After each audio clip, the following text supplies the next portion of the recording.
चुनौतियां बहुत सारी है, जिसमें मैनपुरी सीट भी बेहद अहम है। जी बिल्कुल, देखिए कि मैनपुरी सीट भारतीय जनता पार्टी के लिए चुनौती नहीं और इसके साथ साथ समाजवादी पार्टी के कुनबे को खत्म करने के लिए भारतीय जनता पार्टी पूरी तरह से जुटेगी। आप समझिए कि गोला गोखरण सीट पर जीत हासिल करने के बाद भारतीय जनता पार्टी पूरे मनोबल के साथ है और निश्चित तौर पर नगर निकाय का चुनाव हो चाहे नगर पंचायत का चुनाव हो, हर चुनाव को गंभीरता से भारतीय जनता पार्टी लेती आई है।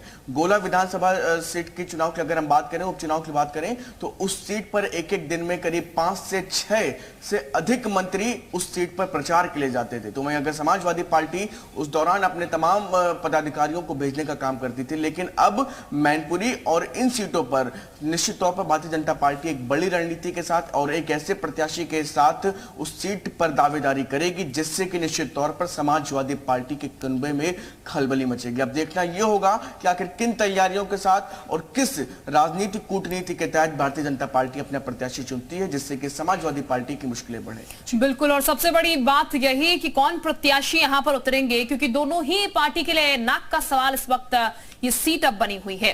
हमारे साथ अतुल भी जुड़े। अतुल का हम जरा रुक कर लेते हैं। अतुल, अभी अगर बात की जाए मैनपुरी सीट को लेकर, चूंकि हलचले हैं दोनों ही पार्टी में, कौन से प्रत्याशी उतरेंगे उसको लेकर फिलहाल मंथन चल रहा है। यहाँ पर मैनपुरी में कितनी ज्यादा हलचल आपको नजर आ रही है, क्योंकि ये सीट जो है दोनों पार्टी के लिए काफी महत्वपूर्ण है। एक पार्टी को ये सीट जीतनी है अपना परचम दिखाने के लिए, दूसरी पार्टी की से ऑलरेडी ये सीट है। बिल्कुल, मैनपुरी लोकसभा उपचुनाव की बात करें तो दोनों पार्टियों के लिए नाक वाली सीट ये बनी हुई है। सैफई परिवार की ये पैतृक सीट रही है। समाजवादी पार्टी का इस पर लंबे समय से कब्जा रहा है, इसलिए समाजवादी पार्टी अपनी सीट बचाने की जुगत में है। तो वही भारतीय जनता पार्टी, आपने देखा गोला की सीट के बाद अब मैनपुरी टारगेट है। देश भर की निगाहें मैनपुरी पर है और भारतीय जनता पार्टी के लोग सीधे तौर पर जानते हैं कि अगर यह सीट निकालते हैं तो सपा के गढ़ को भेदने का काम होगा। हालांकि पूरी तरीके से मैनपुरी में जो भारतीय जनता पार्टी है वो सैफई परिवार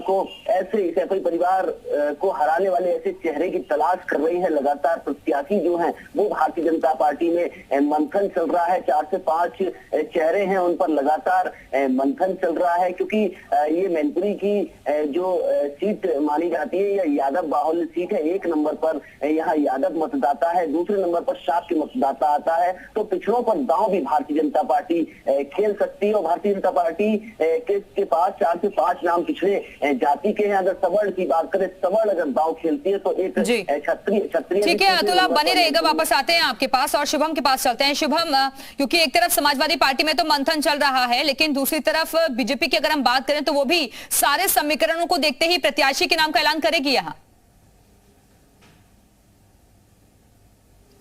जी देखिए, भारतीय जनता पार्टी उन तमाम समीकरणों को ध्यान में रखेगी और निश्चित तौर पर समाजवादी पार्टी के कुनबे में जाकर के सीट जीतना अपने आप में आसान नहीं होगा। तो उन तमाम समीकरणों पर भी ध्यान देने का काम भारतीय जनता पार्टी के पदाधिकारियों ने शुरू कर दिया है। मैनपुरी को लेकर के उन तमाम चीजों पर मंथन किया जा रहा है कि आखिर किस, बिल्कुल, यानी कि पूरी तैयारियां शुभम जाहिर तौर पर दोनों ही पार्टी करेंगे कि दोनों के लिए सीट जीतना जो है वो बहुत जरूरी इस वक्त बना हुआ है। आप दोनों का बहुत शुक्रिया तमाम जानकारी देने के लिए इस पूरे मुद्दे पर।